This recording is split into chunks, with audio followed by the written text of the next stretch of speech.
Hi, I'm Anna Lynn Thomas. Welcome to the first week of the Good Life devotional series.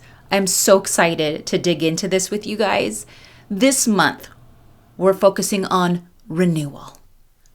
Surely I'm not the only one who needs to be renewed. Okay, I need to be renewed. After 2020, I need to be renewed in my mind, in my body, and in my spirit. Thankfully, the Bible tells us precisely how to do that. So through my own storytelling, I want to share with you some of my experiences. And then hopefully through my life, you can be inspired to make awesome changes and growth in your life as well. I say we just dig into it. Week 1, we can always start again, brand new.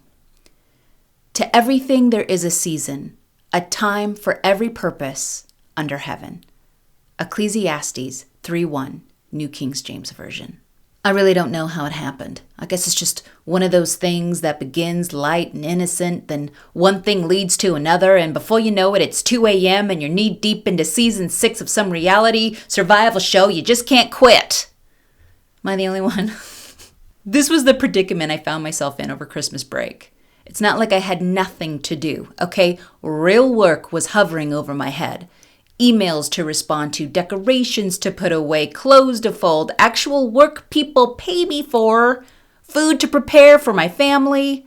But I just kept watching while my house slowly fell apart and my children played around me in pajamas they'd been wearing since...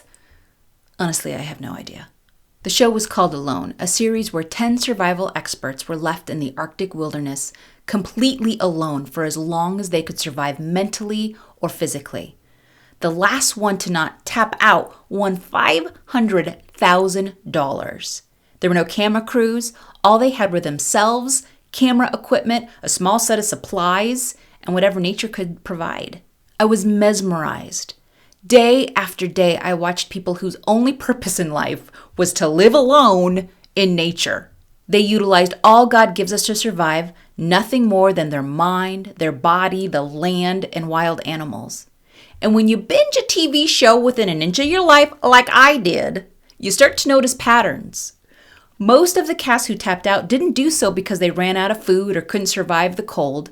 They tapped out because they could no longer bear to be alone. One morning while chatting with my mom, I confessed that I was in the throes of a full-on addiction to a show about survival when I'm not even a nature survivalist kind of woman. I mean, maybe I'll take a hike, but I prefer my hikes on level ground with lots of benches so I can feed the ducks Wonder Bread, thank you very much.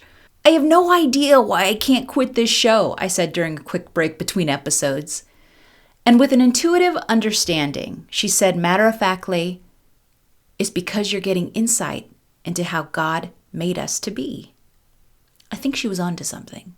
The modernization of our current world has been a blessing. But when we forget who we are, and more importantly, the one who created us, it can be a meaningless curse. Most of us live in such abundance.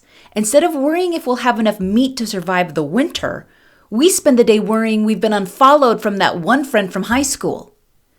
Instead of cherishing our relationships and knowing we're meant to love and to be loved, we cut family and friends off for grievances like voting differently than we do.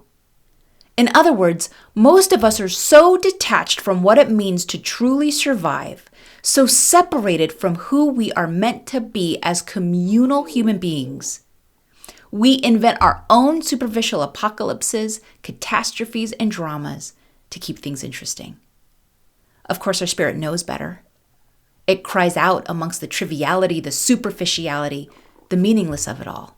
And ever so gradually, we become disenchanted, lost, hopeless, depressed.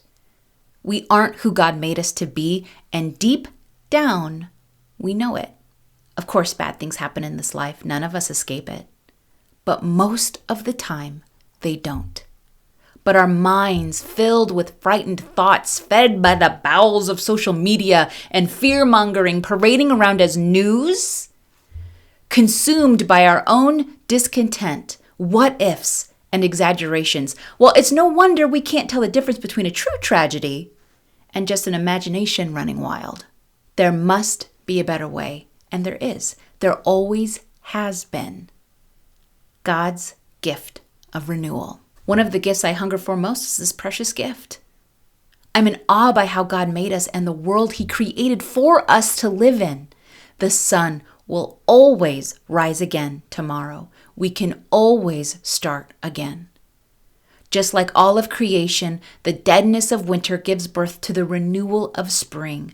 A harsh pruning can lead us to more abundance and more beauty than we ever thought possible.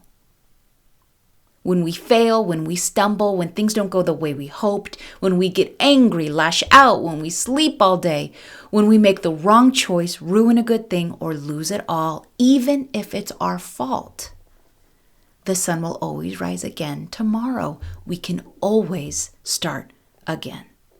And choose Him. Choose faith in His goodness, His provision, His plan. Choose joy. Choose peace. Choose love. Each day we can ask and receive. He gives us His Spirit to renew us, to wash us clean, white, fresh, new, and He gives it to us freely. We can always start again, brand new. My prayer is that we can focus on renewal and what it means to be renewed in our spirit, our soul, and our bodies. Just as the sun rises each day, I know I'll have to be renewed each day. I hunger for it. It gives me a healthy dependence on God to provide what I need so I can go about doing what I was meant to do. And what we're meant to do is unique to us, but it isn't complicated. Just start here. Love others, love God, serve them, care for those we love and those in our community. Use our gifts, honor them, master them, and multiply them for the good of others. Enjoy the gift of life for as long as it's given to us, all to the glory of the God who created us. What else matters? For those of you who feel battered, burdened, and bruised, take heart. The world God created for us was designed to consistently renew, to regenerate, to multiply. And the same goes for us too. No matter how bad it looks in our job, our relationships, our health, God implores us to never fear. He can renew us, regenerate us. He can give us everything we need, not just to survive, but to thrive.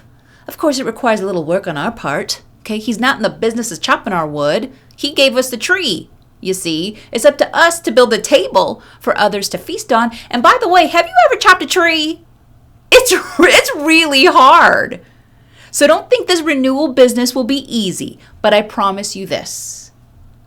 If you let God renew you each day to wash off the worldly dirt and grime so you can shine bright with faith, peace, and joy, it will be so edifying, so true, your cup will runneth over and it cannot be contained.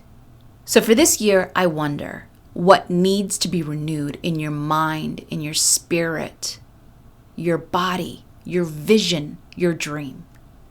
What can we create with what God gives us each day? The possibilities are endless, really. Out with the old, in with the new.